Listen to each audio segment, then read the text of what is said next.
this episode of the podcast, we have on Tony Fleecs. Fleecs, the co-creator of one of comics' biggest creator-owned hits of the last few years, Stray Dogs, talks to us about the success of Stray Dogs collaboration and how it has led to its spiritual successor, Feral. Fleecs also talks about the fan favorite Local Man and the recently announced Uncanny Valley with Boom Studios. Listen in and bada boom. Hey Tony, how you doing? Hey guys, good to see you. Thank you for having me. Of course, thanks for being here. Yeah, of course. Awesome. One of the reasons we get to talk to you today is that recently Feral was announced, and for me, I was like really excited because I think Stray Dogs was one of those books during the pandemic that really like took off, and I think that was an exciting time to kind of be, if you were able to go to a physical comic shop, like to be able to be in there when all those variants were coming out. I remember like my like local comic shop, like it wasn't on my radar. One, it had a cool cover, but like I remember him being like, "Hey, have you read this?" Like I kind of pulled a copy to the side for you because they had sold out the first print. And I just remember that. So like to see sort of like you jumping back into sort of that world, obviously it feels like almost like a spiritual successor. So like when did this idea come about, and like what could fans expect from this new series?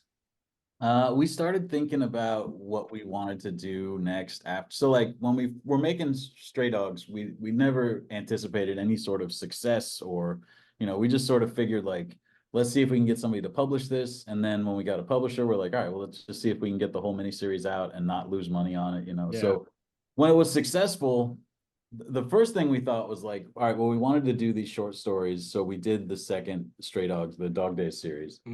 And then as we were working on that, we're like, well, this is going like not only is it successful in that people like it, it's successful in that like the process that we had for making it, and like the collaboration was really like fulfilling, and it made like the combination of all the people that work on Stray Dogs and Feral makes a very specific kind of thing, because there's like a lot of that. I mean, in the wake of Stray Dogs, there's a lot of animal books now, and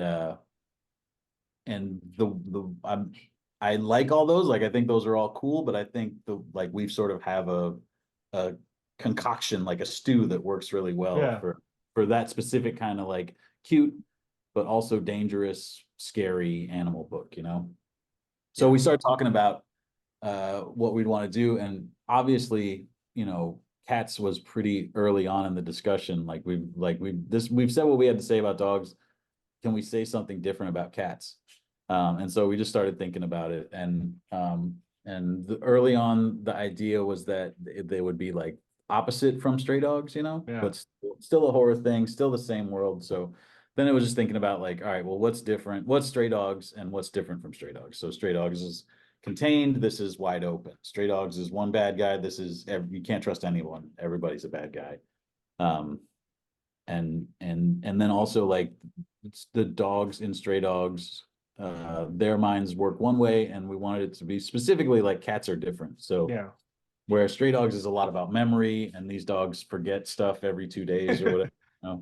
The cats retain everything. So it's I was talking to Trish about like, I wonder if cats and dogs in our world can talk to each other. Like we're trying to figure that out. And Trish was like, I think they can, but it's like, when you talk to like a 4-year-old, like they understand what you're saying to a certain extent, but they don't grasp the full context of things.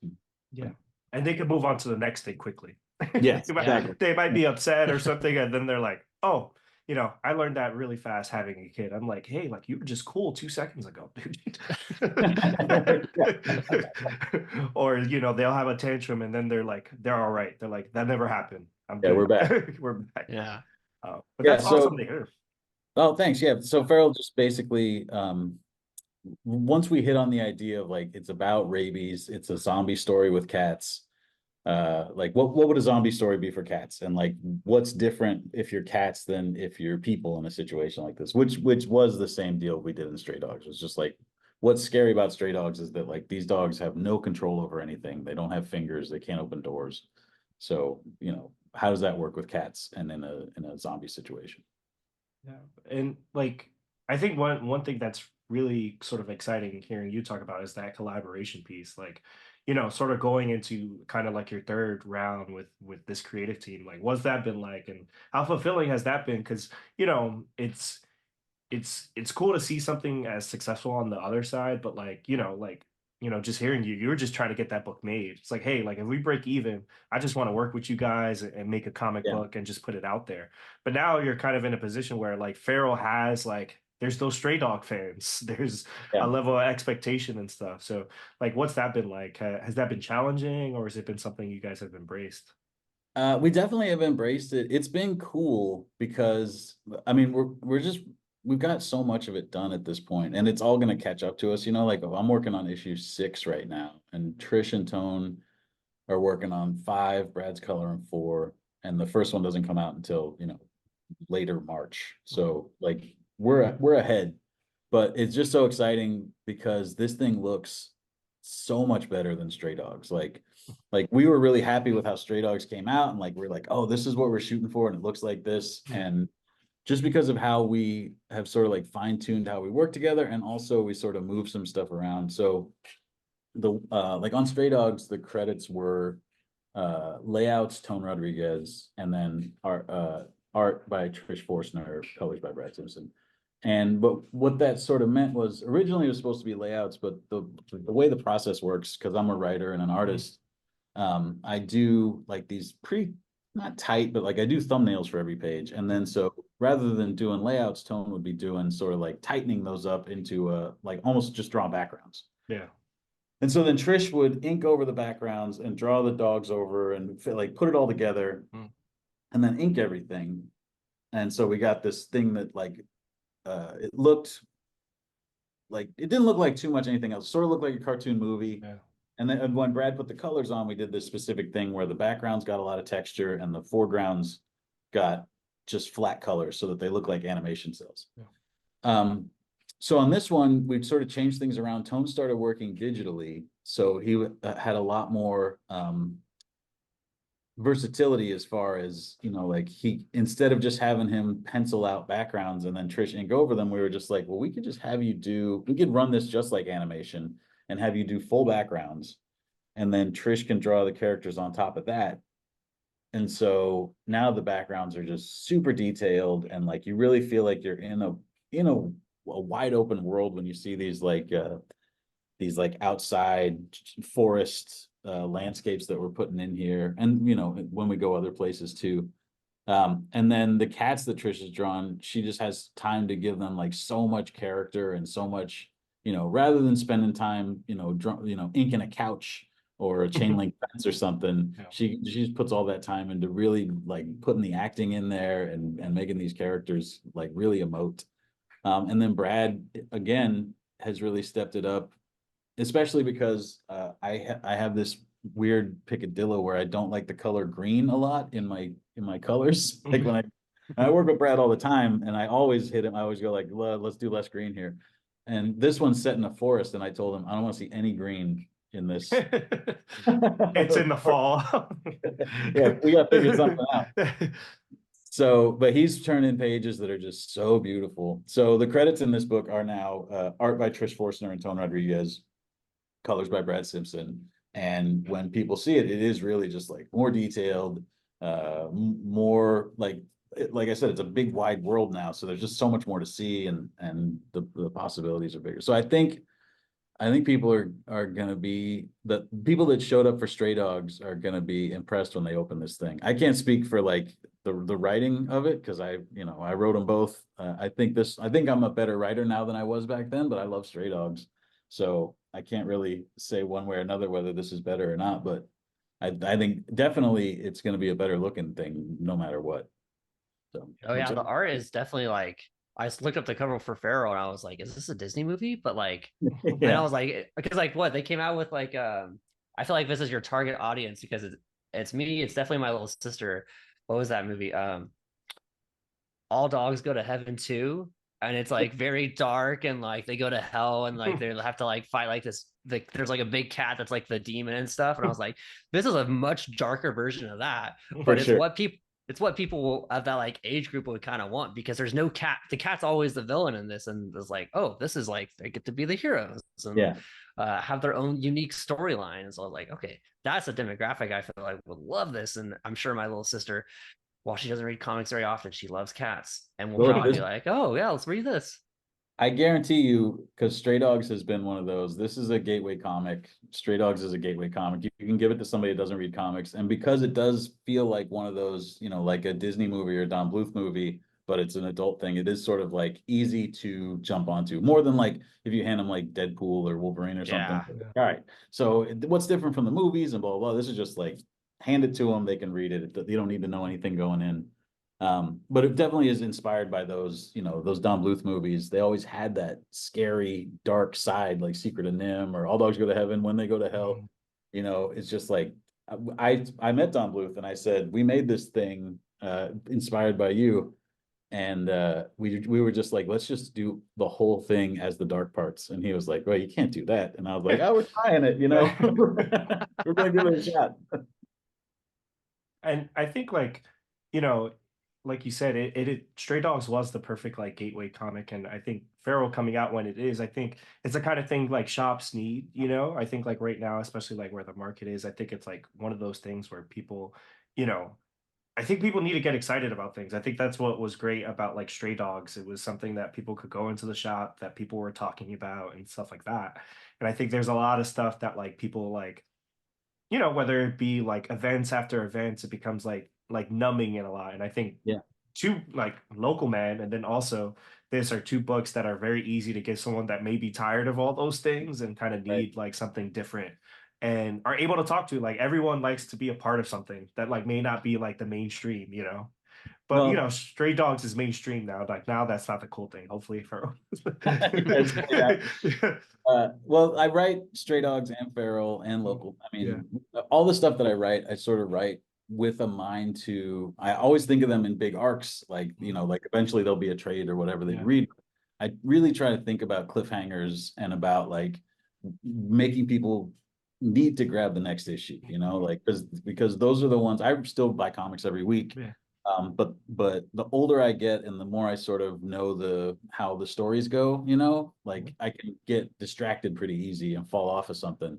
But the stuff that keeps me coming back are the ones where when I get to the last page, I'm just like, oh shit, what are they gonna, you know? Yeah. So I really try and build that into my own stuff. It's like you know, like people like Robert Kirkman's great at last pages, Brian K. Vaughan's great at last pages. Just like people that when you read their book, you're reading along, you're loving the characters, you're enjoying the adventure, and then all of a sudden they just, you know, flip it on you and you're just like, oh no, I have to wait a month, or in the case of Saga, you know, a year to see what Yeah. happens next.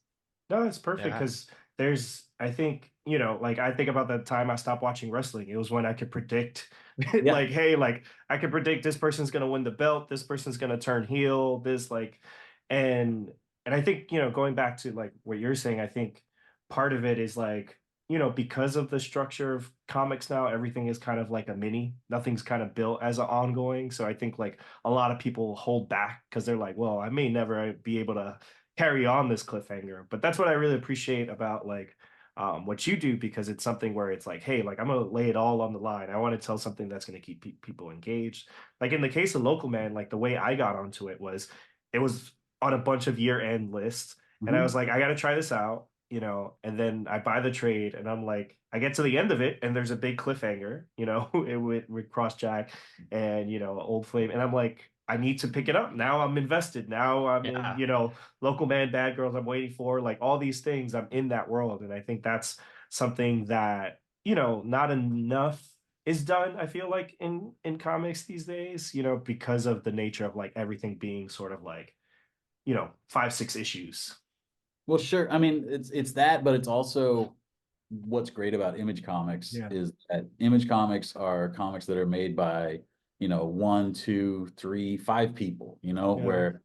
where we have an idea about Feral or Stray Dogs or Local Man, and we don't have to check with anybody. We just go, this is what we're doing. And that means if we want to do something unexpected or something that you wouldn't normally be allowed to do, or like we want to kill somebody or we want to turn somebody bad or whatever, we just do it. and there's nobody's telling us like, oh, this doesn't really work for this other thing we're planning or whatever. It's just sort of like we can just, just do it. And that sort of freedom makes the issues, the possibility for unexpected things to happen is real high because there's no rules, basically. The only rules that are there are the ones that we set up, like this is what our story is, this is what it isn't. But inside of that, we can just do whatever, and that's very freeing. Yeah, and I think that's pretty evident in Local Man. As I was reading it, I couldn't help but keep thinking of that line in Spider-Man where Green Goblin's like, "Oh, they love to see a hero fail more than anything." And I was like, this is what this entire story really is. It's just this hero like still being the hero, but continually just like failing. I was like, man, no wonder I like this book so much. Like it's everything that I thought Spider-Man was going to kind of be at a certain point in time. Just like he's just a ton of people hate him, but like he's always a hero. And Crossjack does that in such a unique way.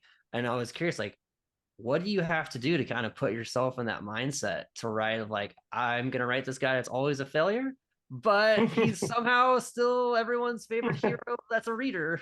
Yeah, it's so both Tim is like happily remarried and has a kid now. But when we were sort of like concepting this and coming up with it was sort of like our divorce comic, like Indiana Jones and the Temple of Doom is famously George Lucas and Steven Spielberg's divorce movie. Like they were both going through rough divorces at the time, and so they made this like dark, like super bizarre movie.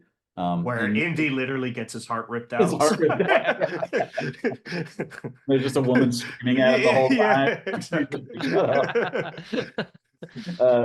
But yeah, we were like, how can we sort of work through some of the stuff that we're feeling or we're going through with this character and with this book, and have it and make it important, make it feel like you know it's a book about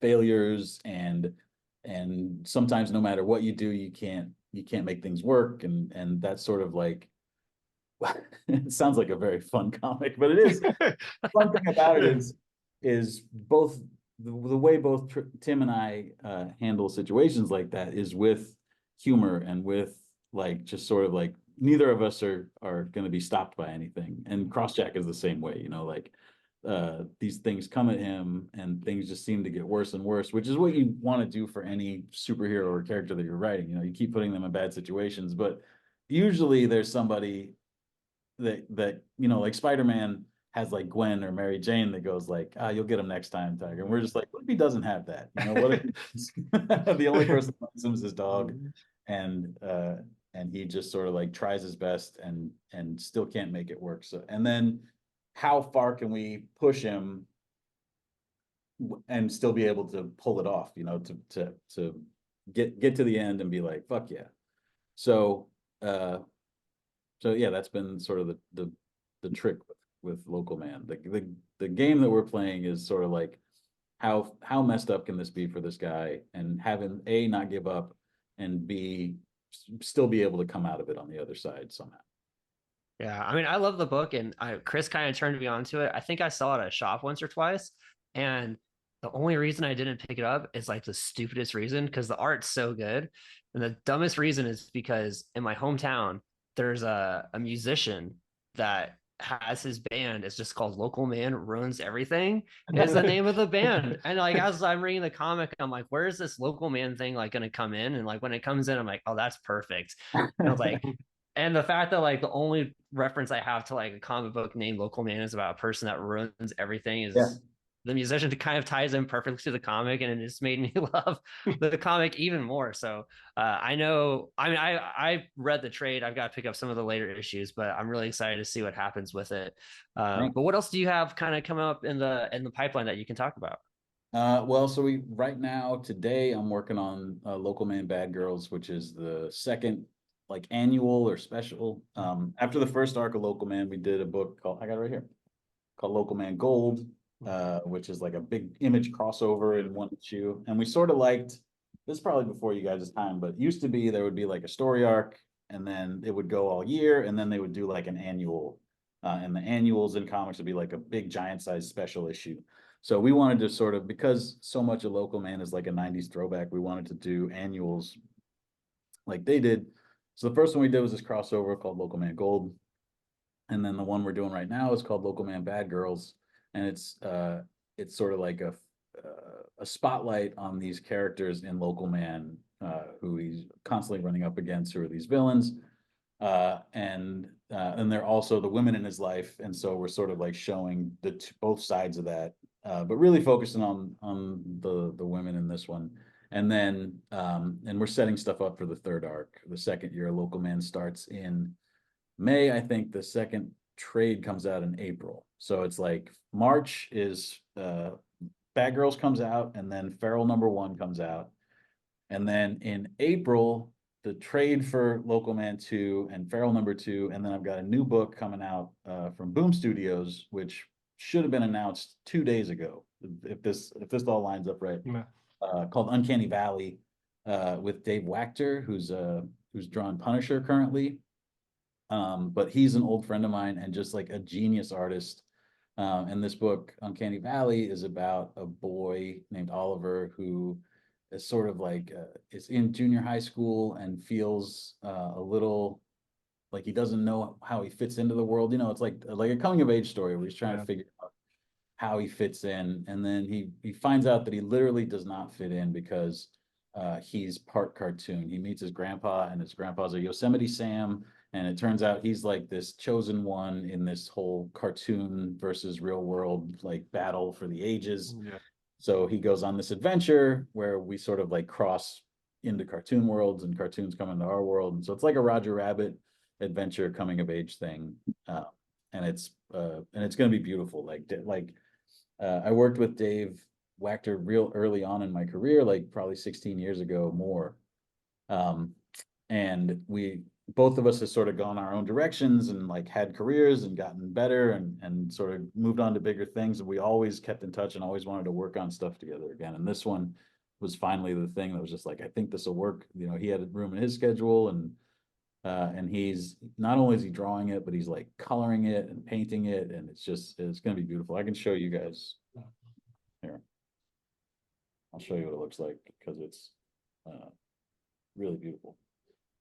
So I got that, and then I'm also still writing Army of Darkness Forever, which is a sequel to Army of Darkness, the regular ending and the director's cut ending, and it sort of brings everything together and makes it all canon. So that's nice. Uncanny Valley. That's the kid's grandpa. Here's the cover looks like. Oh, that's awesome. Oh, especially the way the different art styles kind of mix. You know, you kind of have So the way I sort of thought of it was, I don't know if you guys have read Planetary, but it's a Warren Ellis and John Cassidy comic from Wildstorm. But it's basically the premise of it is like everything that happened in like pulp genre fiction, like monster movies and horror movies and like detective novels and comic books and superheroes, all that stuff like exists in the real world and is like the actual secret history of the real world. And so I thought about like, what about something like that with cartoons, where there's like a parallel cartoon world running that went through all the same stuff we did, but just in a cartoon way. So like there's dinosaurs, and the dinosaurs are like that early cartoon, like you see like early animation tests where they have like that drawn dinosaur, like that's their Stone Age, and sort of moves forward through the Flintstones and, you know, et cetera, et cetera. So yeah, that's like the big brain version of it, but it's actually just like an adventure story about a small family and how they, you know, try to stay together and get torn apart and all the, you know, adventure fiction stuff you like. It's a perfect time for that, because now you could put, you know, Steamboat Willie, Mickey Mouse. That's right. Yeah. so now you can fit wearing covers. Exactly. So it's the perfect time for that. So just sneak them in, you know, in the background as like a little joke. Nothing. He's on the front cover, baby.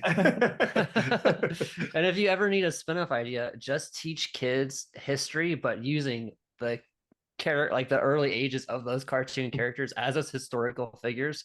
I'd love to see like a dinosaur that's like George Washington or something, or like something even further back in time, whatever those earliest cartoons are those earliest historical figures.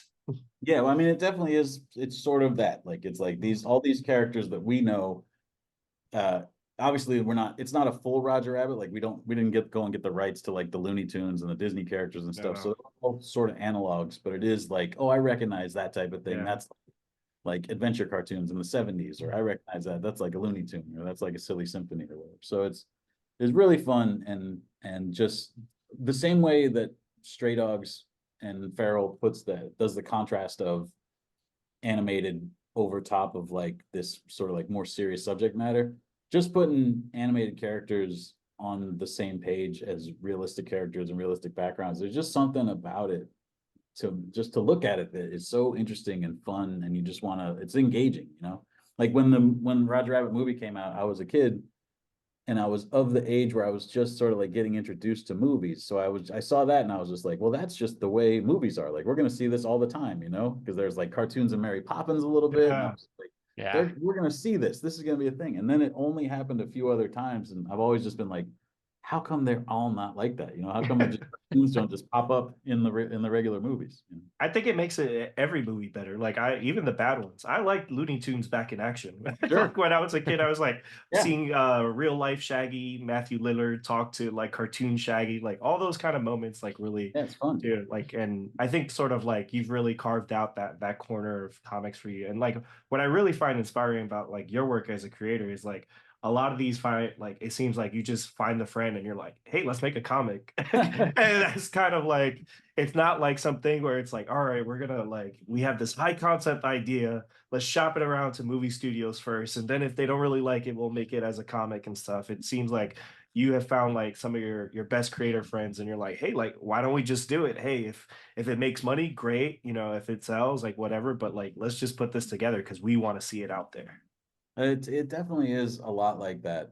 Even Army of Darkness that I'm working on, like that, the editor is real collaborative with me on that, and he was like, you know, who do you want to see draw this? And I was like, well, my friend Justin, you know, like let's get Justin Greenwood to draw this, and let's get Brad Simpson, who colors all my other stuff, to color this. And so it is sort of, part of it is just working with friends, but also part of it is like you build a team that you trust, and everybody is sort of uh like you just, it's better to work with people that you like, that are doing, you know, everybody's around, not the same age, but like the same level that I'm friends with, you know. Like I don't have like superstar friends. We're all just sort of like, you know, in there, you know, in the trenches. And a team of crossjacks. Exactly. But we're all like trying to aspire to do our great work, you know. Nobody that I'm working with is on their way down, you know. Like we're all trying to make the stuff that we'll be remembered for, I think. Yeah, and you're there. Like I said, Stray Dogs is definitely like I think it's one of those, you know, because it's like it's weird to think of things as like errors or whatever, especially like a year. But obviously, those that 2020 to 2022 Yeah. era, I think that's definitely one of those defining books of that like 2 years, and I think it definitely will be remembered. So I think you guys definitely have one with that. And Local Man is something that I feel like is growing because for me, like I said, it was a bunch of those year ends lists, it's word of mouth, and Yeah. then when it got to me, like now I can't shut up about it. Yeah, so same. so it's one of those things, and I love it too because it's one of those things where I read it and I'm like, dude, how did they get permission to use this and that? And it's just like, and I think what's genius about it, it just seems like you guys have brought together like worlds you love, and it like, and then also too, it works as this book of like old image versus new, where it's like, hey, you have that 90s bombastic sort of era, and then you also have like sort of like the Walking Dead kind of like more introspective, the saga with the modern day. So Well, yeah, we're I'm definitely, I don't want to interrupt. yeah. Well, we're definitely building up to more of that. Issue 9 comes out either next week or in 2 weeks. So it might come out like the day this interview comes out, or it might come out a week after. But that's the end of the second arc, and it's like another big cliffhanger. It's and then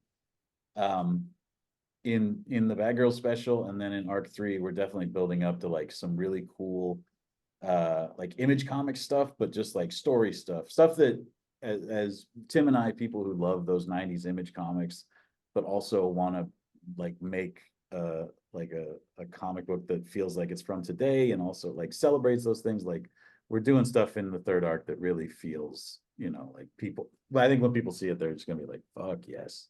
So Yeah. I'm excited about it. Awesome. But yeah, where can the people find you? You've already shared some of the things you're working on, but where can people find you, Tony? I'm on everything. I'm on Instagram. I'm on Twitter, X. I'm on Facebook is mostly just like my aunts and uncles and stuff. I'm on TikTok. I'm on TikTok a lot, actually. Nobody from comics is on TikTok, from what I can tell. Like Tom King's on there a little bit sometimes. I think people probably creep on TikTok. Maybe they're right. not creating Nobody's stuff on TikTok. producing it. Yeah. I think Yeah. it's a hard platform to like even us as like creators and trying to get like the podcast out and trying to get people to listen to it. It's a weird but like exciting thing in weird ways because it knows what you like. Yeah. And then some things will blow up and then some things no one will ever see. So it's an interesting platform in that way.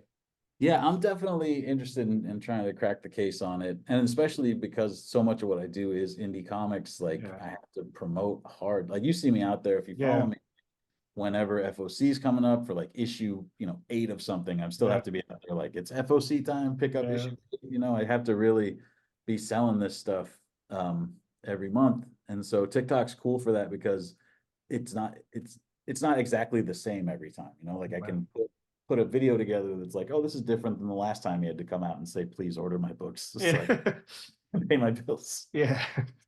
Yeah. I think, hey, TikTok loves cats. So I think Farrell will do really well when you start to put those things together. That's true. Yeah, man. Let's hope. Well, we're doing the same thing. If you read Stray Dogs and issues in the back, there was readers could send in pictures of their dogs and we printed those in every issue. And we're doing the same thing in Feral where we're going to have like, send us your cats.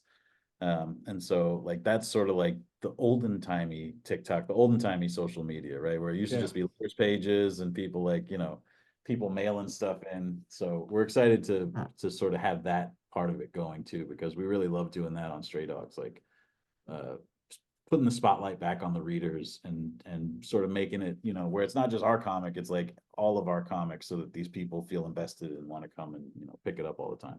That's the book that had my dog in it, Yeah. Well, thank you, Tony. And with that, bada boom. Bada boom. Thank you for listening to the Bada Boom podcast. Bada boom. Keep the conversation going with Chris and I on Instagram, TikTok, and Twitter. You can find us on all these places at Bada Boom Podcast. Get into the comments on our YouTube channel. Let us know what you like about the show or what you'd like to hear from us in the future. Until next time, please subscribe to us on Apple Podcasts, Spotify, or wherever you listen.